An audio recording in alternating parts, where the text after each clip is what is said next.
Hello everybody, my name's Hannah Ayres and I am the co-convener of Queer Disrupt, and you're listening to episode 6 of the Queer Disrupt podcast. This episode has Catriona Wilson and Billy Huntington take a closer look at Jaremi Carey's Animal Crossing Harry Potter themed balls, and they also offer an in-depth exploration into Animal Crossing, drag, Harry Potter, RuPaul's Drag Race, gender expression, and the ballroom scene of the late 20th century. This episode, titled On the Ball, Fandoms and Fantasy, is split into 2 parts, with this being the first part. I really hope you enjoy.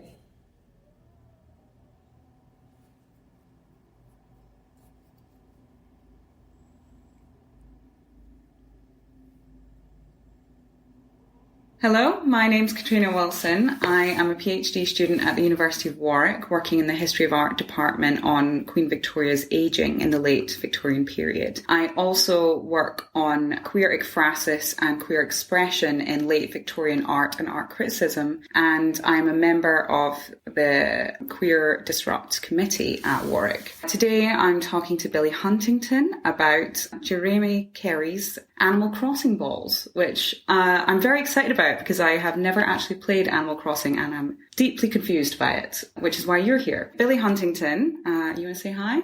Hello. Billy Huntington is a gay illustrator, animator and visual artist based in London. He's done work for the Royal Opera House, the Freud Museum and Pink News, and he's produced some absolutely lovely work on lots of queer topics, including, I actually saw your video on gender dysphoria that you did for Pink News recently. Yeah, I found it online. It was really cool. It was interesting because I think I thought it was something I knew quite a lot about, and I actually learned something from watching it, and it was also very cute. So yeah, well, Steph wrote that. It was really lovely to work with him. Oh, cool. So he informed me on a lot as well, actually. So that was lovely. Amazing stuff, yeah. So I actually invited you here in part because of your clearly very serious post at the start of lockdown, where on your professional Instagram you posted that you were pivoting to an Animal Crossing Stan account. Yeah, it was important that people knew that about me. Yeah, I've been following your journey into Animal Crossing Stanery as a new profession. Yes, thank you. So based on this, I thought you would be the perfect person to explain the basics of Animal Crossing and queerness to me. So today we're going to be talking about Jaremi Carey's Animal Crossing balls, and specifically I've got the poster here for his Animal Crossing Potter ball themed on Harry Potter, and there's kind of a lot going on here. Yeah. 3 different sort of major nerd worlds huge colliding. Fandoms. Exactly. You've got the fandom thing, you've got Animal Crossing and gaming and Twitch here, which is where it's streamed, which is a whole thing. And then also, of course, drag and queer culture. And I mean, I think there's queer culture already in all of these elements. Yeah, definitely. Yeah, which is cool, but different queer cultures. Yeah. I wouldn't say that the kind of gamer with a Y, G-A-Y-M-E-R, gamer. Do you just say gamer? I always wondered. I know. You have to put the Y into it. Gamer. Oh, I see. No, I'm not sure you do. I always I was fully ready to believe you. Okay, just lie to me all day. Because I think it's interesting as it being such a product of a sort of online community that it's a word that it doesn't matter if it works online or not. Yeah. Exactly. Yeah. So we have the gamer community who are very different to the drag community, who are then very different to the sort of queer fanfic community. Yeah. And then this is the center of that Venn diagram. Exactly. Incredible. So I have no idea what's going on, but I'm hoping between us we can figure it out. We can work it out, yeah. But first, maybe let's unpack it just a little bit. So I thought first we could start by talking about the kind of just Animal Crossing element, because that's the bit I don't understand. Yeah. I'm impatient. So tell me first. So how long have you been playing Animal Crossing? This specific game, or Animal Crossing in general, because this game came out in March. And I have been playing it almost constantly since then. I think I've missed about a week and a half. I see. Okay. So it's in March, and then now it's the end of September, so that's quite a few months. And they let you know when you miss days, the villagers, they miss you and they'll call you out on it. So that's really? Kept me going. Yeah. Oh, that's in a cute way. Okay, not an exploitative way. No, I mean, you do feel guilty, but yeah. Interesting. And then when I was a kid, I played Animal Crossing I had it on the GameCube, and then I had it on the DS, and then that would have been about when I was 13. So, about 13 years ago. So a long gap, and then I got back into it. I was a huge gamer as a kid, and then I took a big break, and then I feel like I'm trying to get back on it now. Were you a gamer with a Y? I think now I am. I think all the games that I would play skewed pretty gay, and they always have done, but that's like mainly like a hindsight thing. And I've always been like a Nintendo fanboy, and of the consoles, Nintendo is like the gayest. And I mean that purely as a compliment.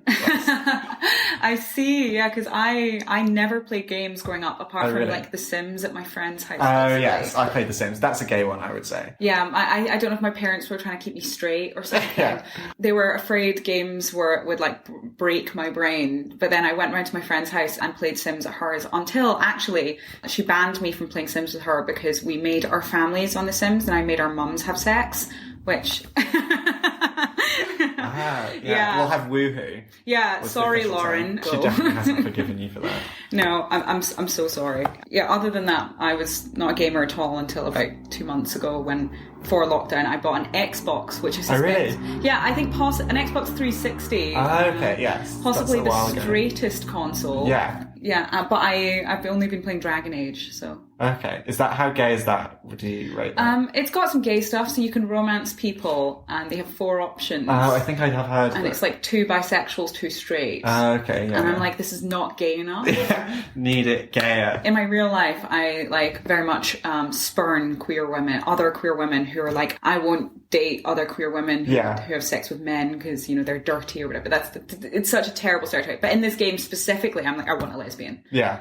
Although it sounds like in the world of gaming, I think that is as explicitly gay as you're going to get, because I say that Nintendo is the gayest of them, but they don't actually have... I don't think they really have any explicit gay content. I think they just have the gayest fan base. Oh, I see. Okay, because I was going to say, I think some of the stir-up around New Horizons since March has been about the fact that it has some sort of arguably queer content. So how queer is it?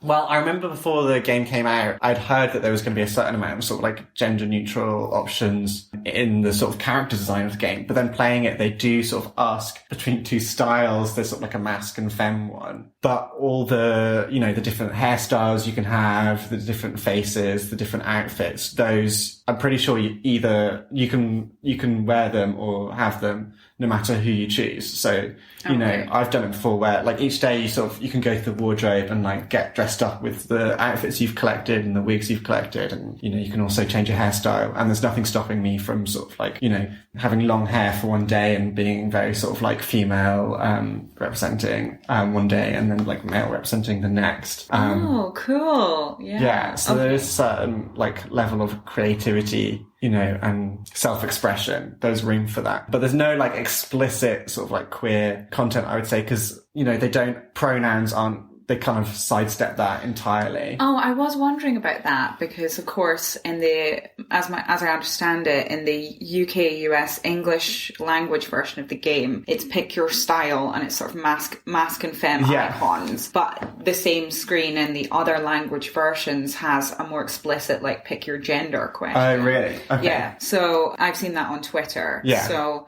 one of these kind of commercial, like, we'll be woke but not too woke decisions, like when universities decide to have gender neutral toilets in the buildings that the students use, but then continue to have gendered toilets in the buildings that the donors come to.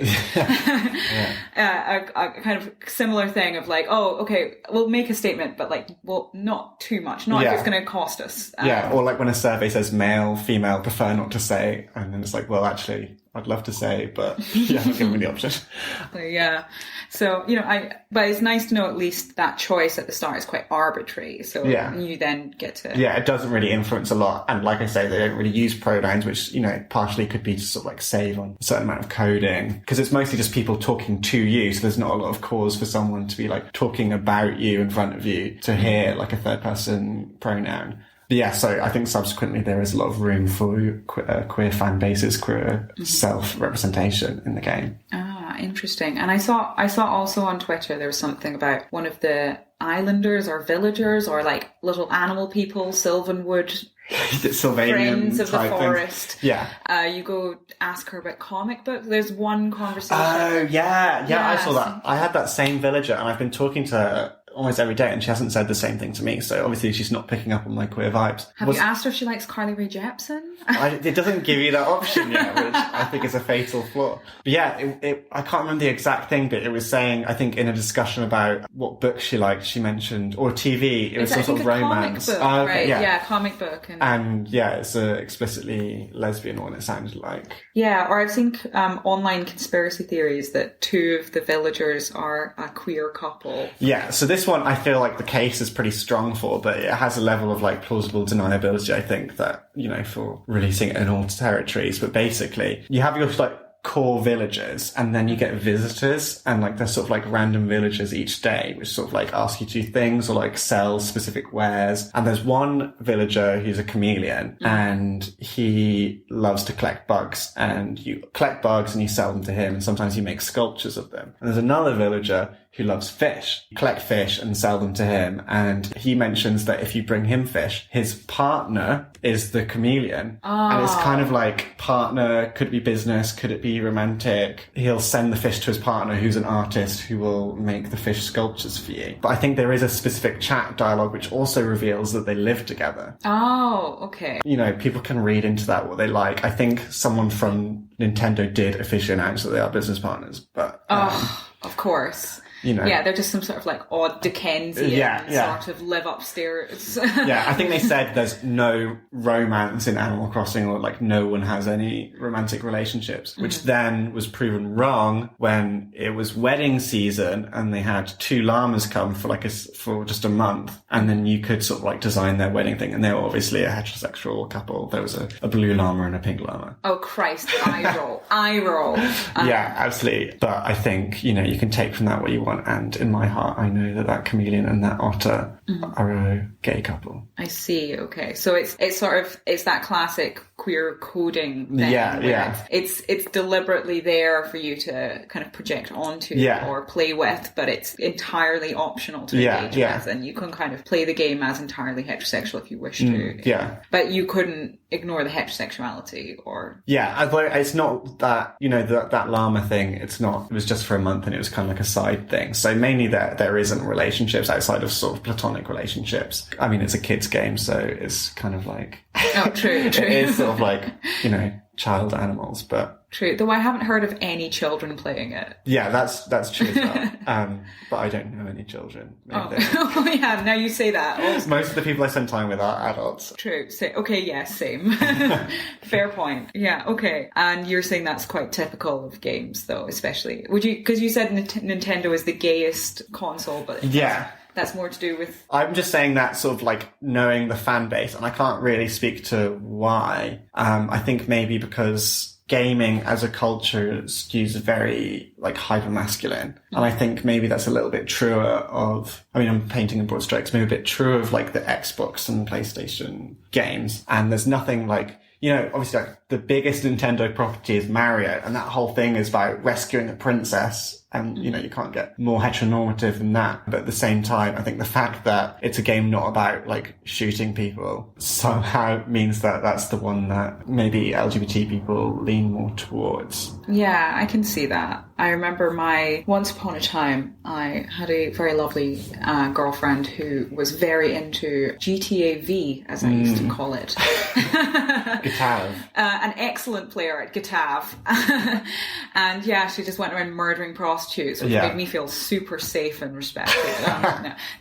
She was very respectful and very safe, but lovely person. But yes, did have big hypermask violent vibes. And I think in a way, actually, I think there was something queer in the way that she engaged with that game by sort of like taking on this play of hypermasculinity. But I don't think that was an intended part of the game. No, I don't think so. And whenever I've played GTA, I've been just like trying to drive as safely as possible and which isn't the purpose of the game. And I think says more about me than it does about the wider LGBT community. I'm not trying to say that's how gay people play it. See, I can't drive in real life. Oh, no, me neither. And so I find it really stressful. Yeah, isn't this a stereotype that we queers, we can't drive? That is said to be true. So maybe that's also part of it. We're like, it's stressful enough in real life not knowing how to trying drive. to do it right, I don't know. I can't shoot a gun either. So that said, I'm really good at Mario Kart. Oh, really? I'm really, really good at Mario Kart. Good to know for later. Yeah. So you said you used to play all the other previous, or maybe not all, but I skipped a few, but yeah, I think this is the third one I've played. Okay, and out of maybe 5. I see. And would you say that the other ones had any kind of queer coding, or do you think this is new to the franchise? Well, I was very young, obviously, when I played the first 2. I think this one, but that said, I think this probably is the queerest one, because I don't think before you did have gender neutral like appearance options. I think before they did really sort of, if you chose female, then you'd have like a dress, and then if you're male, it was more of a boxy torso, and they basically just put different like patterns on it, and you had different faces and stuff, and you couldn't like mix and match them. And this otter character and the chameleon character, who I believe are in a long-term relationship, they didn't exist then. They're sort of different characters, but that said, the llama characters didn't exist either. Yeah, I think it is a little bit queerer now. But it wasn't that the first ones were unqueer. I think they've just, opened up to more options, which has then left more room for LGBT people. I see. That makes sense. Yeah, I mean, we were talking earlier about the kind of problems of the fact that it's so much of the queer representation in these games is coded and kind of requires the work on the part of the queer person playing. Definitely. I guess on the other hand, that allows for a lot of kind of customization and real kind of personalizing, that they can, as you say, mix and match, and not only move away from a kind of very simple gender binary, but also find a very specific self-expression that suits them. Yeah, precisely. And I think it's similar to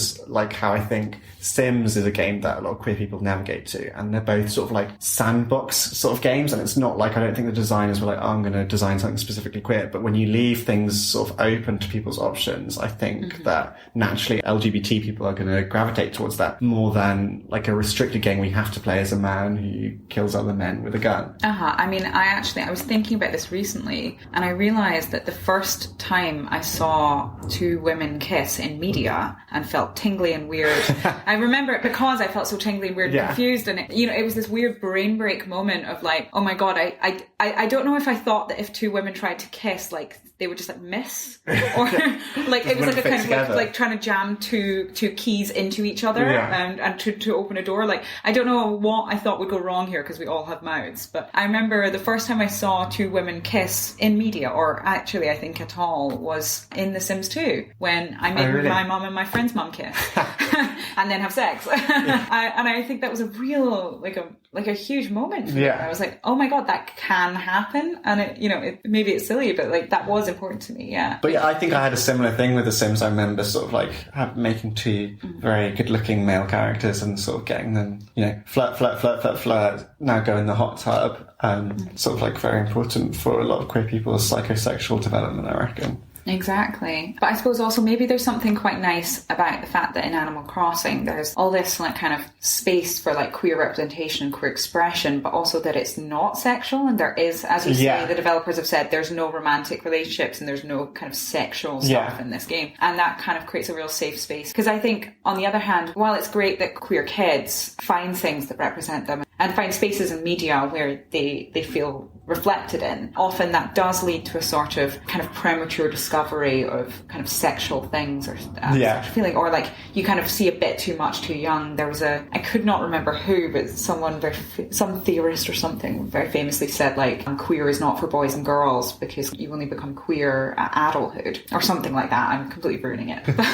But I think that is a problem, if you will. So actually, and we were saying earlier, we don't really know we only know adults playing this game. But as you said, it's a children's game, and that I think is quite interesting. Something that's deliberately there for queer children to engage with, that's kind of for that kind of pre-sexual stage. Yeah, 100%. And I don't think it is like a coincidence that a lot of adults are gravitating towards this children's game in these times. I think there is something quite comforting about that. And, Nintendo must know that a huge amount of their demographic is going to be adults, but I think, no one wants it to be more adult, as you were saying. No one's like, oh yeah, we need more sexual relationships.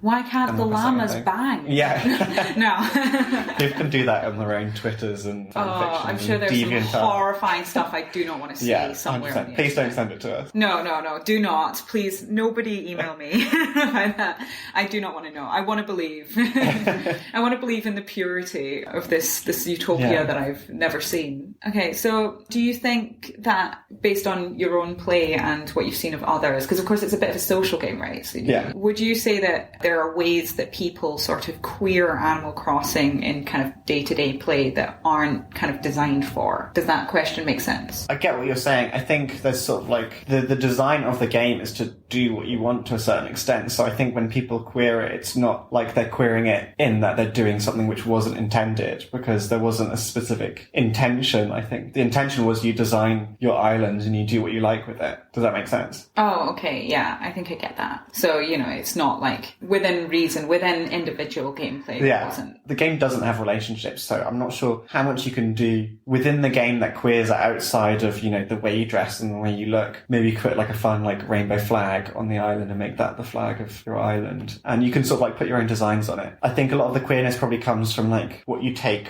when you go away from the game. The sort of world you build outside of it. If you're just talking to your favourite villager every day, and then maybe you can, think in your head that you're her girlfriend, or I have two villagers that definitely my headcanon is that they're dating. Made the houses next to each other, and they've both got a photo of each other in their houses.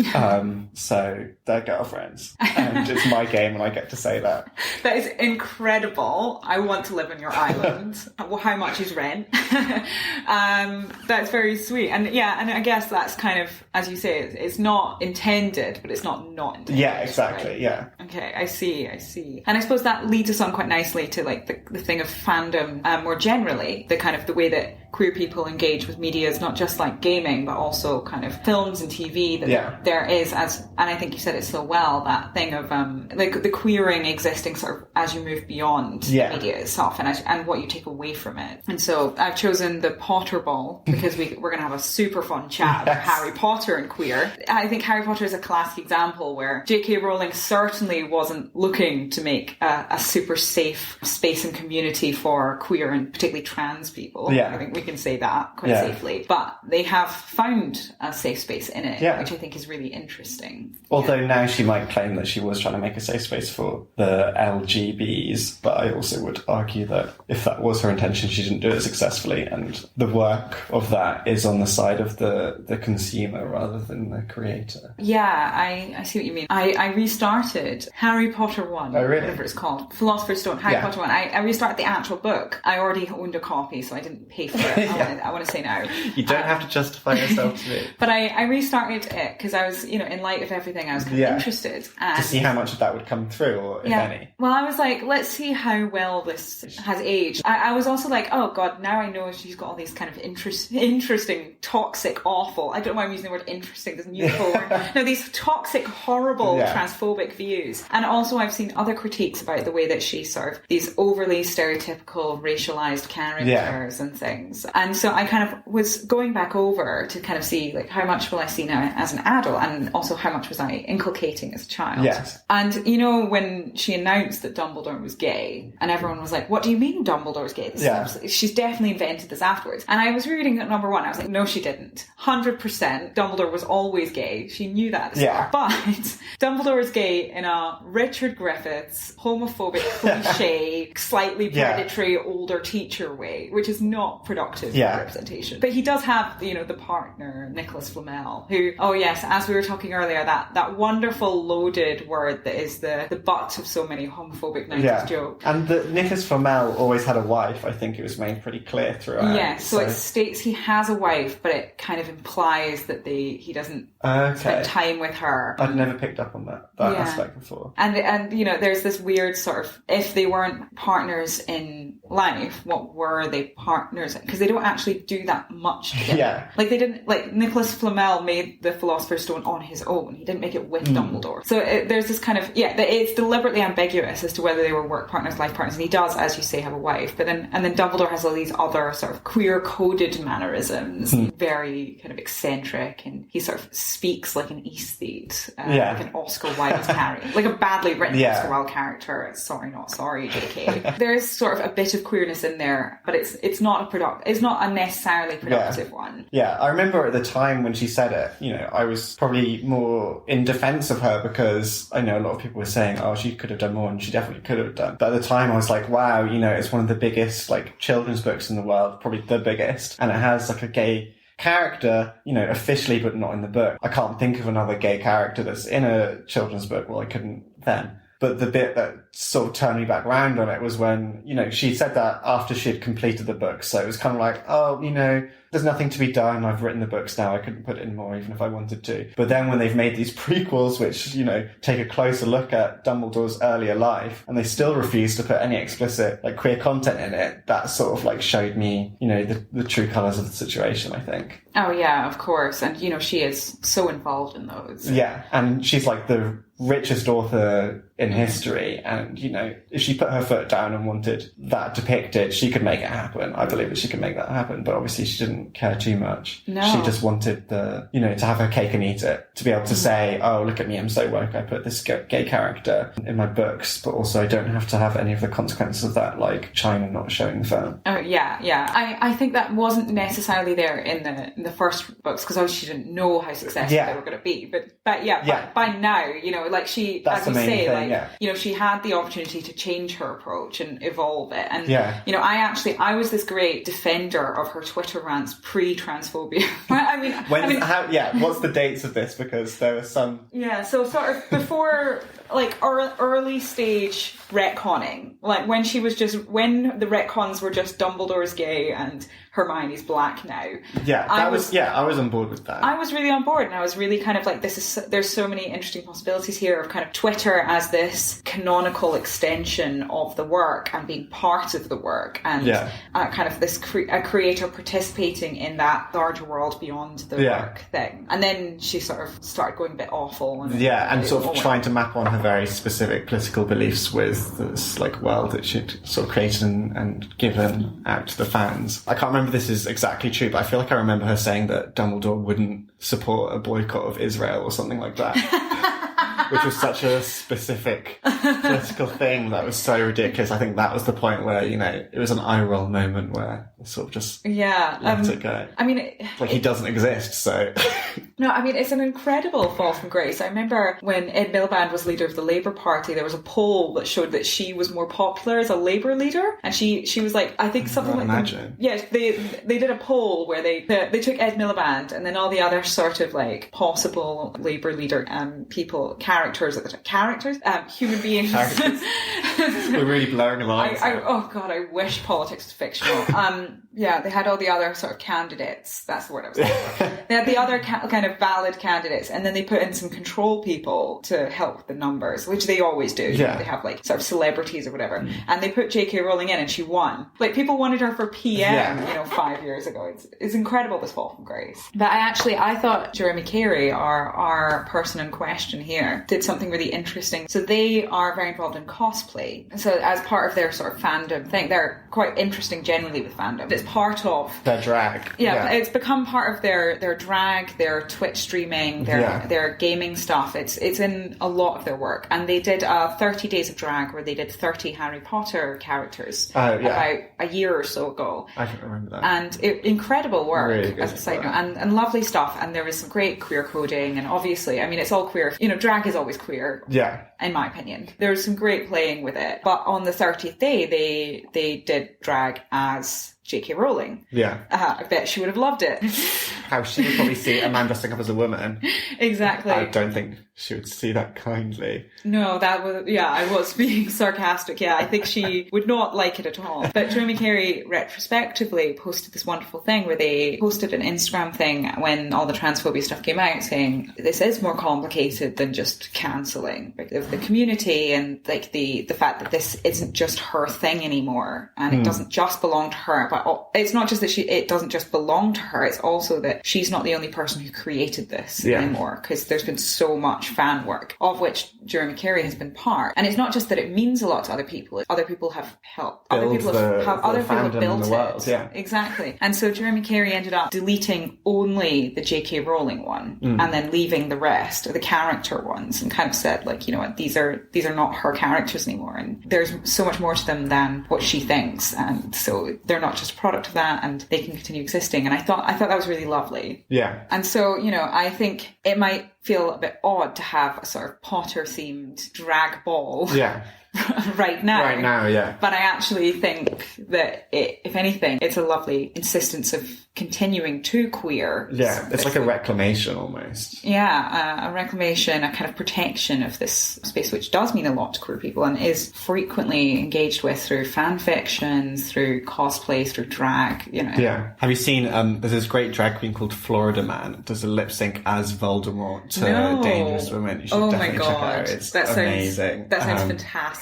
And I think there's something about sort of like the fact that it's the villain and like glorifying this character who, you know, JK probably hated or like put out to be this idea of evil, and at the same time she thinks certain subsects of the queer community are evil, and then sort of like joyfully reclaiming that, I think's amazing. I think it happened, of course, before a lot of this JK stuff came out, but that's how I'm viewing it. Of course, as I was saying, you know, I think there was a level of homophobia kind of already in the books, even as they were to a degree progressive. And of course, that queer community often find identification with villains who are in turn often use queer aesthetics. I mean, the most famous example surely being in the Little Mermaid. Ursula directly based on Divine, the drag queen, which is, you know, about as queer as you can get. And in fact, I would say that you'd struggle to find a classic Disney villain who wasn't in some way coded gender non-conforming. You know, all the women always have short hair. The ugly stepsisters were designed with like broad shoulders. Think of Scar and Jafar. They all have like eyeliner sort of drawn on. Amazing. And they sort of like mince around. I mean that solely in a good way. And this is why, you know, the queer community loved them. It's sort of like the same reason why they're sort of like designed to be evil. And I think there's something wonderful about the choosing to support the villain is also choosing to kind of side against the simple moral universe of the world that you're playing with, while still playing with the world. Which I think is fun, if that makes sense. I think that's in there. Similarly, I think queer communities and queer fans are often drawn to fantasy universes, such as the Harry Potter universe, exactly because there are such different rules to our own world. A world in which magic can exist and flying cars and, you know, trolls and vampires exist is a world in which, you know, heteronormativity doesn't necessarily have to. That's such a good way of putting it. You sort of like, you're teaching yourself to sort of imagine beyond the so-called like solid laws of the world you're in. You know, it's sort of like the same exercise in imagination to see beyond the sort of like heteronormative dominant culture. Exactly, yeah. And I think, you know, once that question has been answered of like, you know, so what if normally you can't do this, or once that question is asked of why not, it can be applied to queer things, you know. So if you can turn a raven into a writing desk, why can't you, you know, magic yourself long flowing hair, or magic yourself different genitalia, or you know, indeed magic yourself a girlfriend, as I wish I could. I think, it's really interesting, that relationship between queerness and fantasy, for sure. And I think it's this terrible irony that somebody who is so terrible, so terrible and regressive in their relationship to the queer community, created such a wonderfully tolerant and broad and queer universe. Though again, like with Animal Crossing, it's that strange thing of like the Potter world, like Animal Crossing, was kind of simultaneously designed and not designed, but not designed for queer imagination and queer expression. Because, of course, despite the fact that she doesn't actually believe that people should be allowed to live how they want, J.K. Rowling did say she believes that people should be allowed to live how they want and express how they want. And then they just applied that to trans people, and she was like, no, not like that. Not them, though. No. What do you mean, tolerant? God, yeah, but like, you know, the theory was there, is I guess what I'm saying. And I think whether it was thought through or not, the theory was there. Yeah. And I also think that one thing that I'm quite grateful for is the fact that she's only kind of become quite loud about this stuff so recently that I think there has been time for the world to quite solidly move beyond her. Yeah. If that makes sense. Yeah, and I don't think that's entirely a coincidence that she sort of like waited until her relevancy is mainly waning to sort of like whip up this horrible furor around trans people. You know, she definitely wasn't doing this when she was still releasing books and things. She's still releasing books. I mean, sorry, books that people actually want to read. Oh, I don't know. I'm sure Jacob Rees-Mogg will buy 900 copies of her 900-page book about a trans murder or whatever. Yeah, who just got a halal takeaway. Exactly. Oh, Jesus Christ. Oh, nightmare. But I think she did, you know, there's clearly a tactical choice here, but on the other hand, like that length of time did allow it to just move so much away from her. And there's, I think what's really interesting is about Potterworld, if you will, is that as a fantasy universe, as one of the kind of great fantasy universes, as one of the large scale, like international, like well-known fantasy universes that is so broad in its media and everything, there's been space for very established, very developed things which she didn't create, you know. You know, it's not just a little bit of like teenager fan fiction on the internet, which is very valid. There's also, you know, whole like recipe books. People making like parody musicals, people like just like fan fiction in all sorts of different forms, like TikToks and things. Yeah, you know. theatre shows. Oh my God. Yeah. Harry Potter TikTok is a wild ride in itself. It's incredible. You know, and I have to say I applaud the creativity of teenagers. I feel like while they're sort of self-insertion into fan fiction scenarios in which they're all dating Draco Malfoy is just as embarrassing in concept as the sort of fantasies that I scribbled down in my notebook as a 13, 14, 15-year-old about being in love with Draco Malfoy. I do think theirs is much better executed. So I've got to give them that. You know, these editing more power skills. to them. Well done, guys. Yeah, this wonderful universe. Really interesting. So, it's a really interesting choice for Jaremi Carey. And it's interesting to come from Jaremi Carey, of course, because Jaremi Carey, the artist formerly known as Fifi. Yeah, so Fifi O'Hara. Speaking Fifi of O'Hara. Disney villains. Yeah. It's interesting watching her grow, because of course when she was first on RuPaul's Drag Race, which is when I first knew about her, certainly. And that's kind of when she first kind of gained fame or notoriety. Yeah, she got the villain edit. She did get the villain edit, but also she did, and I think this isn't unfair to say, you know, she herself has said the same thing about herself in that season. She did come on that show and express a very limited idea about what drag is and should be. Yeah. And a quite conservative one as well. Like one that was very gender binary and one that was very sort of disrespectful of things that were like alt or confusing or uncomfortable.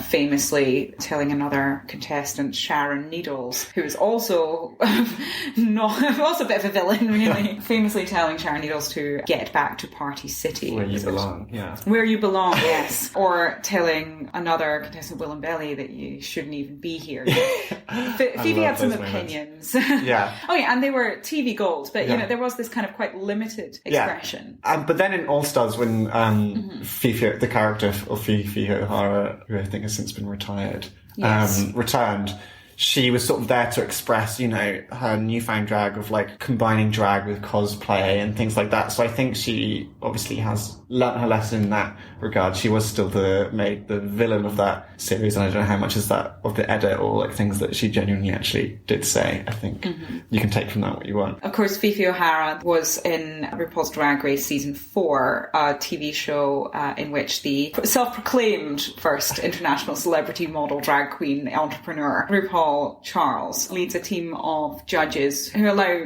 10 to however billion drag queens, 10 to 20-ish drag queens to compete. Standard reality TV show format, wherein one goes home each week and the best drag queen wins $100,000. Yes. So I suspect it might have been about 50 when Fifi... It started very low, yeah, I think. Yeah. So I actually discovered her cosplay before she went on All Stars, and I was so excited. I kind of got quite invested in her journey, and I was like, this is going to be incredible to see her sort of have this platform to talk about how she herself has grown, and how her drag has grown, and her new ideas and fantastic. And then, of course, no. Yeah. No, she did not get that opportunity. Yeah. I think she's interesting as a marker, both of the way that a lot of the drag community and the queer community has changed, but also how the show has changed. Because, of course, I think an interesting question is, do you think she could have done the drag she does now on All-Star, on either season 4 or All Stars? That's an interesting question. I think All Stars definitely. I think that she could. I think the conversation around drag has been so expanded, but I struggle to see how that would have been accepted on season 4. I think the earlier seasons there was this idea of like basically looking like a traditional woman, achieving like quote unquote realness with your very specific makeup look. You know, I think it was quite narrow, and I think partly because of the conversation outside of Drag Race, but I think partly because of people who pushed the boundaries within Drag Race, such as Sharon Needles. I think slowly there's more of like a wider category of what drag can be. Certainly in the wild, where there always has been, but specifically on RuPaul's Drag Race, even though there are still some very limiting factors there, I think. Yeah, I mean, back in 1798 or wherever they filmed, season 4. God, what are we on? Season 500 now. Back when they filmed it, yeah, I agree. I think it was interesting that I don't think Fifi was the villain because she had these limited ideas or was quite dismissive of the other contestant, of the more alternative contestants. It was more that she was rude about it. Yeah. That was the problem. And, I believe that Sharon might have been the first winner who didn't win. Her win was like kind of delayed until the audience response was there. And really? Yeah, and I suspect that was them kind of checking in to see if she could win. How well she'd be received within the community. I might have that wrong though, but I think, but I actually think she still couldn't have done it on All Stars. I don't think that at least the RuPaul world has caught up. Really? No, because of course, as we both know, you have to be assigned male at birth to get on the show, and they are hostile to trans women. Yeah. And I think the very fact that they will allow trans women on the show, but not trans men or cis women, gender non-binary people who were born female sexed, is a real marker of the fact that them allowing trans women on the show is less a marker of them broadening their perspective and more a marker that they just don't quite recognise the validity of that transness, in my opinion. Yeah, and they do pay a certain amount of lip service, I think, more and more to sort of non-cis gender identities, but as you say, it is always people who are assigned male at birth so far. Exactly. And it doesn't look like that's going to change. And, and it's nice to see, them being more accepting of less sort of cis man is campy woman drag on the show. And, with, of course, for example, I just wanted to say Shia LaBeouf, and that's not her name. Not drag queen, as far as I know. Shea Coulee. Shia LaBeouf. Yeah. Shea Coulee. But Shea Coulee's fantastic Flavor Flav, which amazing. Was incredible drag. And a far cry from when on season 5, Alaska was punished for doing boy drag. Yeah, I remember that. And then now more and more in Snatch Game and elsewhere, I think they're allowed to do that. Exactly, and and it's. I want to be clear. I love the show. I think it's done so much for me personally. I felt like helped and supported and part of a wider community because of that show. And I was one of those like freaks watching season 1 in their bedroom on their own on a bad internet site. Yeah, sorry, don't. You're older at this than I am. Yeah. I was deep. I was season 1 before season 2 was out. I was on it. I was watching it on my own in my bedroom. I remember the terrible wallpaper that I chose, like right behind my laptop, like under the duvet because my parents walked in. And it was so important for me to be like, I didn't understand that it was my community at the time because I still thought I was straight at that point. So I didn't understand it was my community, and I didn't understand exactly what it was or what my relationship to it was, but it was so important to me. So I want to be clear. I value RuPaul's Drag Race so much, and I'm not kind of just dismissing it because it's not good enough or whatever. To this day, I still have to feel like while it's meant so much to me and it's been so much a part of my world, I have to accept the possibility that I would never be allowed on it, at least as it stands now. So it still isn't quite my community in that way. Like Harry Potter, RuPaul's Drag Race is something that a lot of the the members of the queer community have a complicated relationship with. And a lot of it is sort of like what they bring to it rather than what, a J.K. Rowling or RuPaul might intend. Not to put them in the same boat necessarily, but there is sort of like the difference between the creator and, the fandom at large, or the contestants even for RuPaul's Drag Race, or the actors even who have been in Harry Potter who've spoken out against J.K.'s toxic opinions. And I think Jaremi Carey is exactly an example of somebody who is, I think it's really interesting to see how honest they are about how complicated their relationship to RuPaul's Drag Race is. And of course, they spoke about that in their retirement of the name Fifi O'Hara. They did say that part of that is that name is so strongly attached to RuPaul and the RuPaul show. And while that might have been financially beneficial to keep that on, they felt that it wasn't reflective of their art. I thought that was really interesting. And I don't want to sound dismissive when I make my artist formerly known as joke. I think it's cool. Yeah, and I think they're a really good person to be doing this kind of thing. So I think coming back to what I was saying about my own experience with RuPaul's Drag Race, I don't know, when did you first watch it? Actually, it's probably surprisingly recently, even though it feels like I have been a long-term fan. No, I would say maybe like 4 or 5 years. I started from season 5, and then I was like, then I went 7, then I went 6, and then I went up to all of them since then. And I've seen bits of 3 and 4, but I've not started at the beginning. And I've seen all Stars. And Drag Race has been such a godsend to me over lockdown. I went straight from season 12 to All Stars to Canada's Drag Race, which UK Drag Race, Celebrity Drag Race, Christmas Drag Race. Oh God, Christmas Drag Race. That was terrible. Sorry, Rue. Don't sue me, as if you're listening. Can you imagine it? Yeah, no, Christmas Drag Race, not. Yeah. But of course, I love Carmen Carrera, who's, I think on the Christmas one, and is just.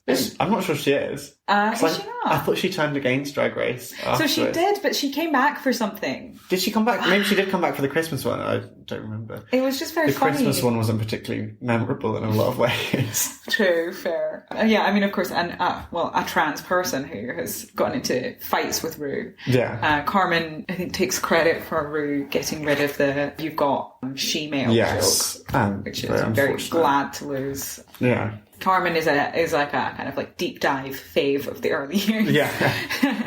But okay. So did you find it on Netflix then? I think I found it I think it was pre it being on Netflix. Oh, okay. Yeah, I don't, allegedly, I will consult my lawyer, but I believe I found it through fully legal and legitimate online.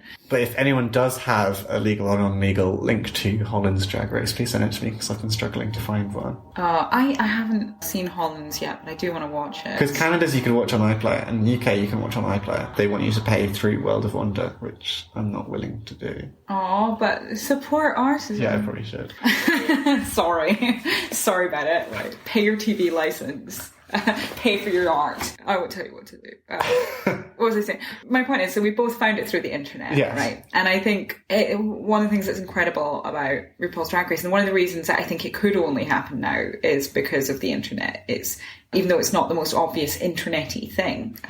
Because it's, I don't think it was on any kind of TV channel or TV show for a couple of seasons in. This season 1 certainly wasn't. Really?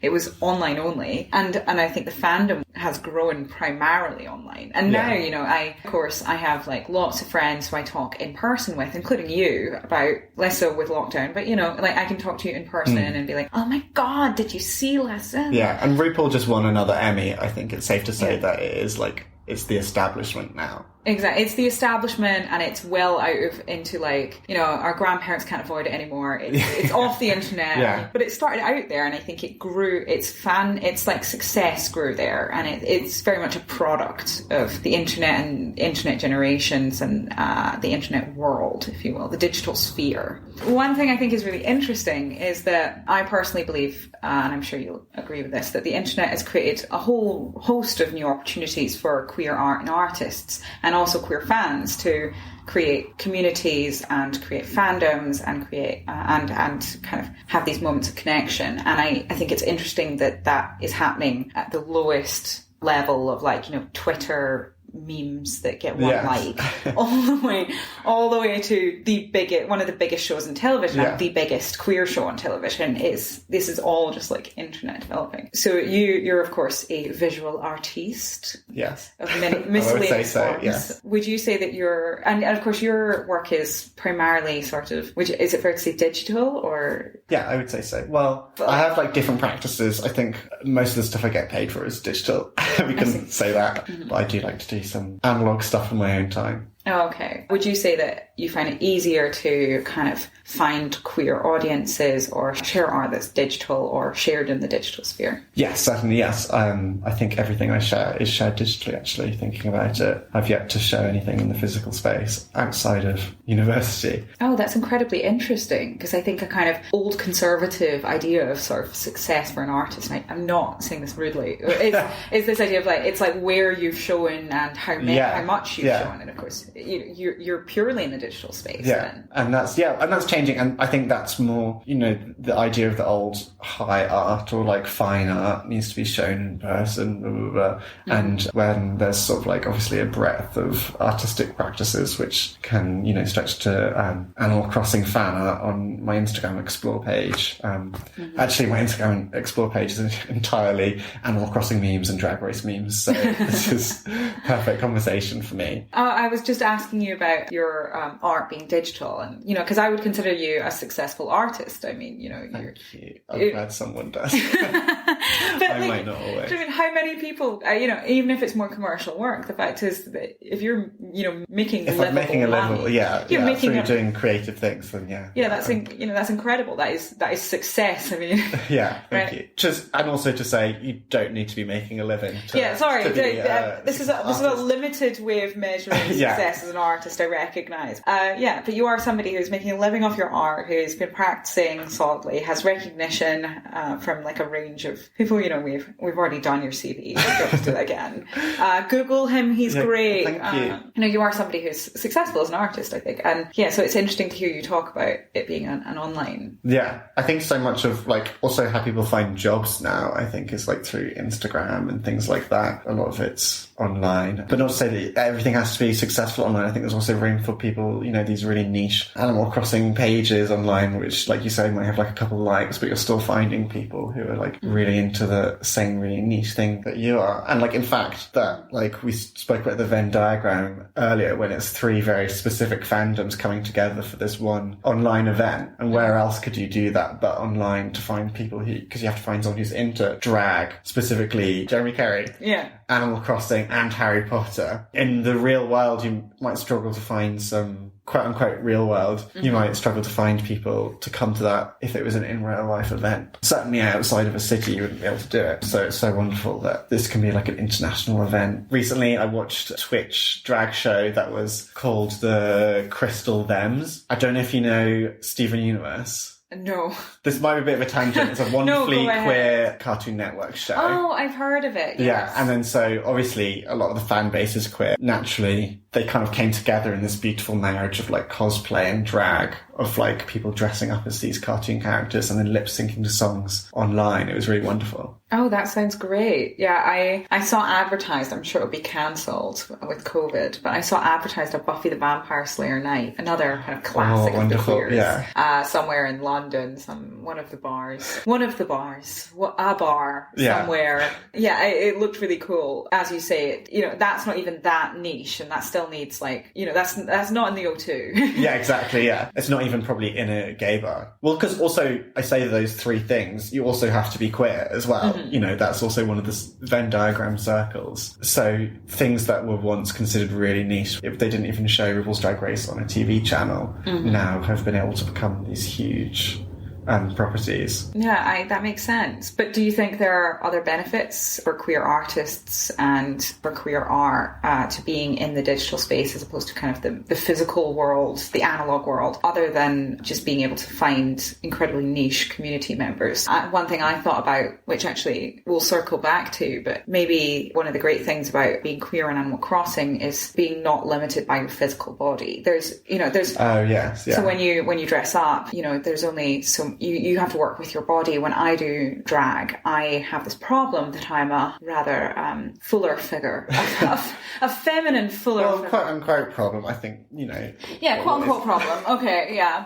I say problem not in the sense that there's anything wrong with my body, but it's not always the body that I want to present to the world or be read. And when I want to sort of code my body with certain things or sort of resemble certain things, I am limited. I don't get to look like a sort of... If I could look like a waifish elven boy, that would be my dream. Yeah, I'm talking about you. I'm going to skin you after this and steal your body. You can have it. Oh, I dream of your... We do a Freaky Friday swap situation. I would love it. You don't know. I can wear 2 binders and there's only so much I can get down, right? So I have to wear quite bulky clothes to cover my body if I'm doing drag. And, I remember speaking to a friend of mine who is gender non-binary, who dresses fabulously and is a model and is absolutely beautiful. And I was talking to them once about the way they dress, and I was complaining about the fact that because I think my body is quite traditionally femme, I find it hard to be read as androgynous. Yeah. Androgyny is associated with a very specific body type. Yes. And they are quite largely of that body type. And they said, well, I have the opposite problem. I wear the most femme things. I wear literally pink, sparkly, glittery, flowy, floral dresses. And people go, oh, you look so androgynous. You look so cool. And that's the last way they want to be read. There is a limit to how your bodies are read in a way that a physical body can be read. And there's a limit to how much you can do. And, that can cost money or that can be quite extreme. Surgery is invasive and dangerous. I'm all for get all the surgery you want. And also not financially viable for everyone. Exactly. It's not financially viable. It's not medically viable for some people if they have like immune problems and things like that. And also, it's a quite scary and invasive and difficult thing. So it's quite nice that with something like Animal Crossing, you get to kind of run around, as you said, with flowy hair and a dress one day. You don't have to spend 2 years growing that hair out. Or you can do even more extreme things with your body, maybe. Maybe not necessarily in Animal Crossing. I think they all look like triangles. Yeah, you're pretty basic with body types. Only in the last game, I think there's been more like even skin colour options, which is... I think it's come too late, but it's good that it's there now. And I think even hairstyles, they could do more to represent a wider community. Yeah, I think gaming in general, and I guess being online, maybe a thin line between avatars and drag and sort of like character design, just sort of showing, blank slate of how you want people to perceive you and to express yourself. I think having looked at some of your work, which again is great, Thank you. I've noticed there is quite an interesting variety of bodies in your work, and some of which are gender conforming and some of which aren't. Do you think that's intentional? I think I try to, I think it'd be really quite dull if I did the same thing over and over when there's so much variety in the world. So I do try to depict a variety of people. I'm sure I could be better at that as well. But I think that's one of the wonderful things about when you have a blank canvas and you can do whatever you want with it. Why do the same narrow thing like over and over again? You can sort of create the world that you want to see, or even, the world that you do see. You want to see that reflected in your work rather than just one type of person. I really like that distinction you just made there. And, you're applying it to kind of body types, but I think it's true generally. Like you said, the world you want to see, and then you kind of corrected yourself and said the world you do see. Yeah. Maybe there's a bit of both, right? Yeah, exactly, yeah. And there is that freedom in queer art, digitally created and digitally shared art, that you can do both. Yeah. And I think, which is cool. It's sort of like, I guess almost for some people it could be like a cycle of, you draw one thing and then you sort of like, that helps realize it in the real world, and then you sort of like depict it in art again. Like thinking about the drag queen Pearl, she always said that as a kid she would draw, these beautiful women, and then that sort of became the face that then she would paint onto herself. Oh, that's interesting. Yeah. So I think there is a close alignment between not just drawings, but, like art in general, fan art and drag. And, well, obviously drag is an art form in of itself. I think they're closely related. Yeah, and actually thinking about it now, I suppose that also connects to the relationship between queerness and fantasy that we were talking about earlier, that it's not just about specific people or specific relationships. It's not just about what genitalia you've got and what hair you've got and, who you're dating. It's also about the wider world around you. Heterosexuality is literally in the architecture. Yeah, so, it involves an element of fantasy to have to realise that you're a queer person. I feel like if you've been told told that everything has to be one way, where, you know, men like women, then that's an element of fantasy to think, well, maybe I can disrupt that by being with someone of the same sex. Or likewise, you know, if you're existing in one type of body and being perceived as maybe male, and there's an element of fantasy initially to, you know, announce that you're trans and you're a woman. Not to say that I don't want that to sound like I'm saying fantasy in that it's not real. Yeah, it's completely real. The first step, I guess, would be, you know, envisaging it in your head when the world's telling you that can't be real. Mm-hmm. Or maybe creating the fantasy not of your gender identity, but of your gender expression. Yeah. I think is the distinction you're trying to make here. The difference between the gender that you understand yourself to have and how your gender is represented and read. Yeah. And I think that's kind of what I was saying earlier about my friend who gets read as androgynous when they're high femme because of their the more unchangeable elements of their biological body, their sexed body. And I think there's something quite interesting there about that kind of the space for that, but also kind of even thinking more broadly than that. You know, I think as an art historian, I'm very aware that heterosexuality is literally built into the wider architecture of the world in which we inhabit, the physical world that we inhabit. You know, not in the most simple level, you know, all these like church spires that look like phalluses or, you know, churches which celebrate heterosexuality, or all these kind of, you know, when you read all these things about like the male and the female and descriptions of architecture and sculpture, and it's constantly there, or advertisement, you know, adverts everywhere that are aggressively heterosexual. And so I think part of the joy of fantasy universes, which appear different to our own on quite a grand scale of like, you know, thinking about architecture and the advertising and things like that, and then all that world building stuff, you can build a world that isn't premised on heteronormativity. And I think that's interesting, right? Yeah, I think that's a really great way of putting it. Yeah. Having looked at your art, it's really interesting that some of your art does have quite flat backgrounds because the focus is on the central characters, but there is sort of a background world in some of your art. Yeah. And do you think that, you know, you said earlier about, you corrected yourself and you said it's not the world I want, it's the world I sort of see. And do you think that you put the world, a queer world that you see into your art? I'm not sure. Outside of work that I've done, you know, commercially where it's needed to be specifically queer, I don't usually go into, you know, an art project, or, you know, if I'm just like, I'm going to draw something, I don't think, you know, I'm a queer artist drawing this, I'm a gay artist doing this gay drawing, blah, blah, blah. You could read some of my sensibilities in some of it, but I don't know if it's always that explicitly queer. But I think that's also, you know, part of maybe queer representation isn't that everything needs to be so like, oh, we're queer and this is wonderful, which is also like great and there's room for that, but also like maybe more the casual aspect of being LGBT, just sort of like your lived life. You know? Yeah, and I guess that's what I'm kind of asking about in a way, is like these kind of passive small details, you know? Yeah. I think a lot of the joy of a sort of a fantasy world like Potter world, if you will, is in the detail, is in like the tiny things, like the self-stirring teaspoons. And, do you know what I mean? Like these or like the fact that the advertisements in the paper move, but also they're for like things that are slightly odd. And I guess, and maybe that appeals to queer people because it's often in these details that the heteronormativity is maintained. And so I'm wondering if that relates to your art at all, this kind of queer interest in a queer fantasy world. Yeah, I guess there's a lot of different ways to sort of queer something, and a lot of it's sort of like what you bring to that. As an artist, you try and make something different, and that sort of like disrupts. I personally wouldn't want to make something that was, you know, samey. Mm-hmm. And I think in a lot of ways straightness is samey. Not that you couldn't have an amazing work depicting heterosexuality. But for example, in the world of animation, I think it sort of relies on heterosexuality as a crutch. And, you know, someone had this beautifully drawn animation short, but it will be about a guy meeting a girl. And maybe the guy is a car and the girl is a car. Maybe, you know, the guy is a fairy and the girl is a fairy. But it always comes to like the same thing of it's like boy meets girl. Mm-hmm. And I feel like I've tried to eschew that in a way. I feel like in a way if you do that but you make it boy meets boy, that's still kind of like the same playbook.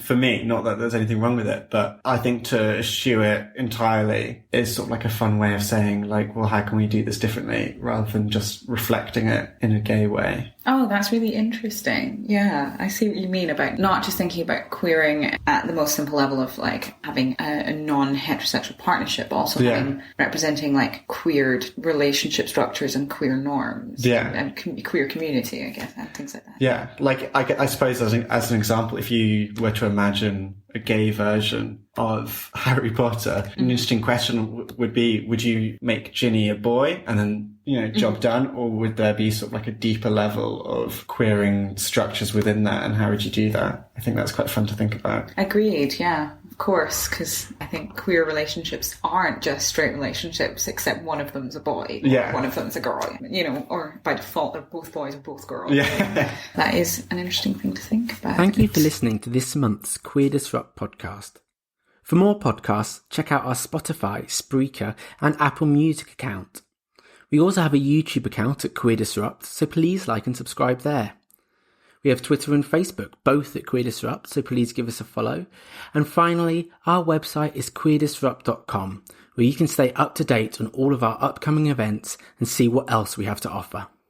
Thanks again, and catch you next time.